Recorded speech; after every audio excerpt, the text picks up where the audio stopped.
बताते हैं कि 75% आरक्षण रद्द होने पर अभय चौटाला ने क्या कुछ कहा है। जेजेपी को युवाओं से माफी मांगनी चाहिए, ये कहा है अभय चौटाला ने। उन्होंने कहा कि इनको कानून बनाने नहीं आते हैं। अगर जेजेपी सुप्रीम कोर्ट जाएगी तो वहां से भी यही फैसला आएगा। जब सुप्रीम कोर्ट से भी यही फैसला आएगा तब इनको तसल्ली होगी। शराब कांड को लेकर प्रदेश सरकार पर भी अभय चौटाला जो है वो निशाना साधते नजर आए। कहा दोषियों को बचाने का काम कर रही है सरकार। इसके साथ ही अभय चौटाला ने अनिल विज पर तंज कसा। कहा कोई नहीं सुनता तो इस्तीफा दे अनिल विज। 75% आरक्षण की बात कही जा रही थी और जब कभी भी ये जेजेपी वाले प्रेस कॉन्फ्रेंस करते थे उसमें बहुत जोर शोर से इस बात को उठाते थे। जहां उसको रद्द कर दिया, इन्होंने युवाओं के साथ खिलवाड़ किया, युवाओं को रोजाना नए समझबाग दिखा करके उनकी भावनाओं को ठेस पहुंचाने का काम किया।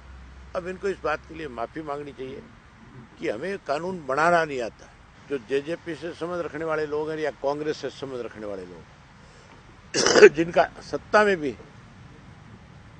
जिनके ऊपर सत्ता के लोगों का भी आशीर्वाद है, ये उन लोगों का काम था।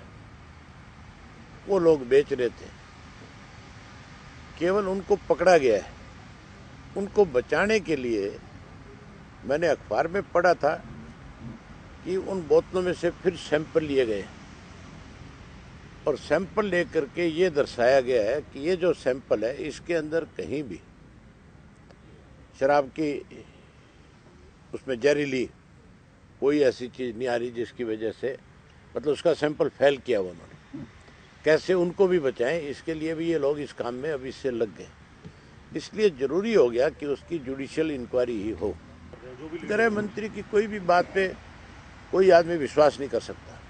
गृह मंत्री की बात का कोई महत्व नहीं है। गृह मंत्री तो छोटे बच्चों की तरह से रूठ जाता है।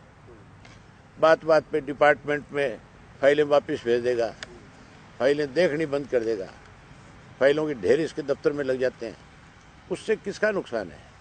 गृह मंत्री का कोई नुकसान नहीं है उससे। उन लोगों का नुकसान है जिनकी फाइलें डंप होगी, कामकाज जो चल रहे हैं वो ठप हो जाते हैं, रुक जाते हैं। इससे आम जनता परेशान होती है।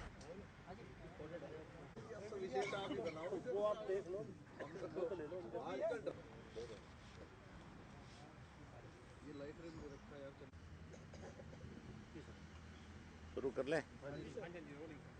और अब की बार धान जो है लेट है। उसका कारण ये था कि बारिश की वजह से फसल खराब होगी।